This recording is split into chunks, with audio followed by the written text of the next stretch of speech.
Selamat datang di channel Serabutan Misteri. Disinilah kisah-kisah gelap terungkap dari balik kegelapan. Malam ini, kita akan menyelami kisah-kisah yang akan menantang logika dan juga keberanian Anda, karena disinilah misteri. Dan kengerian menjadi satu. Selamat menyimak. Judul cerita ini adalah horornya KKN di suatu daerah. Sudah lebih dari sebulan saya tidak bertemu dengan teman saya, Andik, nama samaran. Kami berdua bekerja di sebuah organisasi protokoler. Andik sebelumnya berpamitan kepada saya, mengatakan bahwa ia akan melakukan KKN, kuliah kerja nyata, selama 1 bulan di suatu daerah. Organisasi primitif tempat saya bernaung mengadakan pesta untuk merayakan Maulid Nabi pada malam harinya di sekretariat. Banyak teman saya yang hadir di sana, salah satunya Andik. Setelah acara selesai, acara selanjutnya tentu saja adalah makan-makan dan bergembira. Andik yang tadinya duduk jauh, menghampiri saya dan duduk di depan saya. Saya benar-benar bisa menulis. Bahkan lebih menakutkan dari KKN Desa Penali, karena butuh energi yang besar untuk menulis sesuatu seperti itu. Itu sebabnya saya masih mempertimbangkan untuk menulis cerita horor. Tiba-tiba saja saya merasa pusing, leher terasa berat, mata sakit dan ingin muntah. Daripada terjadi sesuatu yang tidak menyenangkan, saya pamit untuk kembali ke penginapan. Kita akan bicara lagi nanti, kata saya kepada Andik. Keesokan harinya saya pergi bekerja seperti biasa dan melupakan kejadian semalam. Saya memutuskan untuk menginap di kantor malam itu, karena hari sudah malam dan tidak ada angkutan umum menuju kos-kosan tempat saya tinggal. Selain itu, keesokan harinya adalah akhir pekan. Tidak hanya saya yang tidur di kantor malam itu, tapi juga 2 orang teman saya. Mata saya tidak terpejam sedikit pun hingga jam menunjukkan pukul 3 pagi. Padahal badan saya sudah sangat lelah. Pukul 3.30 pagi saya akhirnya bisa tidur. Saya tidur hanya beberapa menit dan segera memasuki alam mimpi. Dalam mimpi saya sedang tidur di sebuah kamar kos dan sesosok makhluk hijau tinggi menggenggam tangan saya. Makhluk itu seperti menggendong saya. Saya terus melawan dengan pukulan dan teriakan Allahu Akbar dan akhirnya berhasil melepaskan diri dari cengkeraman makhluk itu. Saya melihat waktu di telepon genggam saya dan melihat bahwa saat itu baru pukul 3.45 pagi. Keesokan harinya saya mengobrol dengan Andik dan memintanya untuk datang ke pondok malam itu juga. Ketakutan dalam mimpi. Saya meminta Andi untuk datang ke penginapan pada pukul 9 malam, tapi dia tidak datang saat jam menunjukkan pukul 10 malam. Saat itu jam menunjukkan pukul 10.30 saat dia datang. Dia bilang itu karena teman-temannya akan datang. Saya bertanya, apakah dia pernah dipukul atau dilawan selama KKN? Dia mengatakan bahwa dia pernah hampir ditarik sampai ke titik nadir. Saya kemudian bertanya-tanya, apakah ada hubungan antara mimpi yang saya alami semalam dengan kejadian yang menimpa Andik? Saya tidak tahu. Ia bercerita bahwa sepulangnya dari KKN, sering terdengar suara perempuan yang tidak jelas memanggil-manggil namanya. Tidak hanya namanya, tapi juga suara yang mengajaknya untuk datang ke sini. Oleh karena itu, ia menduga bahwa ia berhalusinasi atau hantu-hantu KKN yang mengikutinya. Lebih lanjut, ia menceritakan kejadian saat ia baru saja tiba di rumah setelah KKN. Ketika Andik tiba di rumah, ia langsung tertidur. Ketika bangun badannya terasa tidak enak. Perasaannya mengatakan bahwa ada sesuatu yang terjadi pada Siti, salah satu teman KKN-nya. Ia pun segera menelepon Siti. Andik adalah teman satu posko dengan Siti. Andik menceritakan bahwa Siti sedang tidak enak badan. Ia terus memikirkan mimpi tersebut, ditambah dengan mimpi yang dilihatnya, dan bingung harus bercerita kepada siapa. Siti kemudian bercerita tentang mimpi yang dialaminya di rumah. Dalam mimpi itu, ia dan ibunya dikejar-kejar oleh seorang anak perempuan. Dalam mimpi itu, kuku dan rambut Siti dimuntahkan. Dan dalam mimpi itu juga, jalan yang dilalui Siti tergenang air. Andik mengatakan bahwa setelah menceritakan mimpinya itu, kondisi Siti membaik. Ia tidak lagi merasa takut. Jikalau Andik tidak ada di sana, sesuatu yang buruk bisa saja terjadi pada kelompok KKN. Andik tidak hanya berasal dari satu kampus, tapi dari berbagai kampus. Pada awalnya tidak ada hal aneh yang terjadi, seperti KKN pada umumnya. Kelompoknya diperkenalkan dengan sesama anggota kelompok, diberangkatkan ke lokasi KKN dan disambut oleh kepala desa. Salah satu program kerja yang dilakukan oleh Andik adalah dakwah. Langkah pertama yang ia lakukan sebagai ketua kelompok adalah menemui warga setempat yang mengajar mengaji. Ia menemui orang tersebut di rumahnya dan memberitahukan konsep pengajian. Namun orang tersebut secara tidak langsung menolak kegiatan belajar tersebut. Kalaupun mereka tidak mengizinkan saya mengaji, biarkan saya ikut, kata Andik.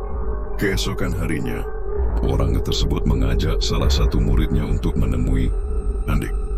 Murid tersebut mengatakan bahwa selama anak KKN itu hadir, pengajian akan dibatalkan. Hal ini membuat Andik terkejut.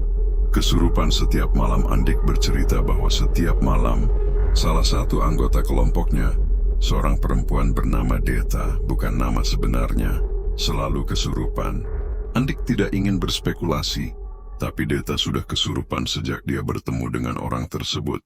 Beberapa hari sebelum kepulangannya, Deta sudah tidak kesurupan lagi. Pada malam pertama kesurupan, ia mengaku datang dari hutan di belakang pos.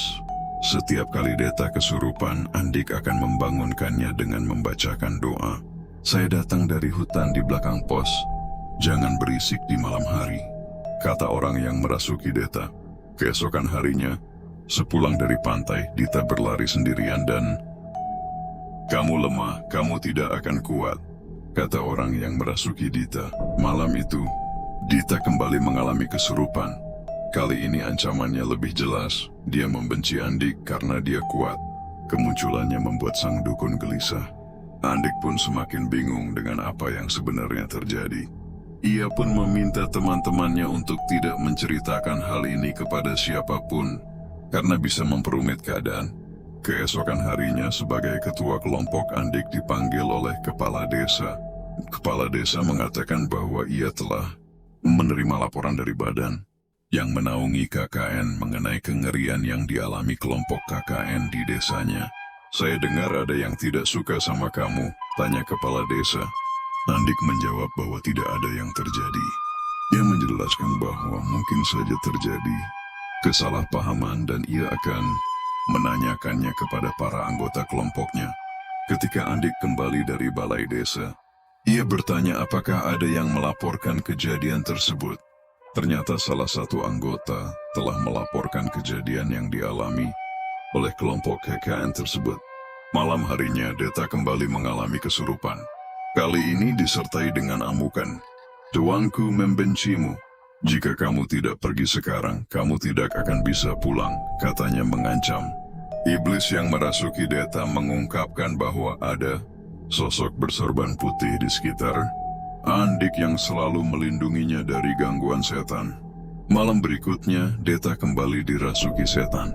Kali ini tubuhnya kaku. Setelah dibacakan doa, ia pun sembuh dan kembali kesurupan. Saat itulah Andik mengetahui bahwa Deta memiliki kemampuan khusus untuk menjadi cenayang. Keesokan harinya, Deta menghilang hingga larut malam. Warga dan anggota kelompok KKN pun bergerak untuk mencarinya. Semua tempat yang memungkinkan telah dicari, namun tidak ditemukan. Namun ada satu tempat yang belum diperiksa. Tempat itu adalah hutan di belakang posko. Maka dua orang anggota KKN, Akal dan Akil, diajak masuk ke dalam hutan oleh warga setempat. Kami pun masuk ke dalam hutan. Di depan mereka melihat Deta melompat ke jurang yang tidak dalam. Deta pun digendong ke atas. Untungnya tidak terjadi apa-apa, hanya luka lecet dan keseleo. Deta kembali ke posnya. Andik kemudian berbicara dengan beberapa warga. Menurut warga tersebut, ada sebuah pantai terlarang yang pernah dikunjungi oleh beberapa anggota KKN. Katanya, pantai tersebut boleh dikunjungi, namun hanya jika ditemani oleh warga setempat. Andik pun bergegas kembali ke posko, berniat untuk menanyakan siapa saja yang pernah mengunjungi pantai tersebut. Sebelum Andik sempat menyampaikan maksudnya, Deta kesurupan dan mengaku sebagai penjaga pintu gerbang pantai. "Tidak, mereka bertiga tidak tahu kalau itu pantai terlarang," kata Andik. Andik kemudian bertanya apa yang harus dia lakukan. Makhluk penjaga pantai itu menjawab bahwa mereka bertiga harus meminta maaf. Andik kemudian bertanya kepada anggota yang mengunjungi pantai itu. Akhirnya 3 orang mahasiswi mengakui. Andik pun meminta ketiganya untuk meminta maaf. Awalnya ketiganya tidak mau meminta maaf, namun akhirnya mereka mau. Makhluk penjaga pantai juga tidak mau menerima permintaan maaf tersebut. Setelah Andik menagih janjinya untuk menerima permintaan maaf tersebut, mereka akhirnya mau memaafkan. Tak lama kemudian Deta kembali mengalami kesurupan. Tapi kali ini makhluk yang datang adalah makhluk yang sama seperti malam sebelumnya. Apa yang kamu lakukan pasti hanya akan diketahui oleh tuanmu. Andik penasaran dengan apa yang telah terjadi. Ketika dia bertanya, dia diberitahu bahwa ada perampok dari Madura yang datang ke desa ini sejak lama dan menjarahnya. Andik memiliki darah Madura dari ayahnya, jadi dia menduga bahwa ini mungkin alasannya. Ketika sampai di rumah, ia dikejutkan oleh suara seorang wanita yang memanggil namanya. Suara itu adalah suara yang sama dengan yang ia dengar di lokasi KKN. Akhirnya, ia menanyakan apakah ada sesuatu yang ia bawa dari lokasi KKN. Ia pun mengiyakan. Dia membawa sebuah gelang. Gelang kayu itu saya buat sendiri. Saya tidak membawanya atau mencarinya, kata Andik.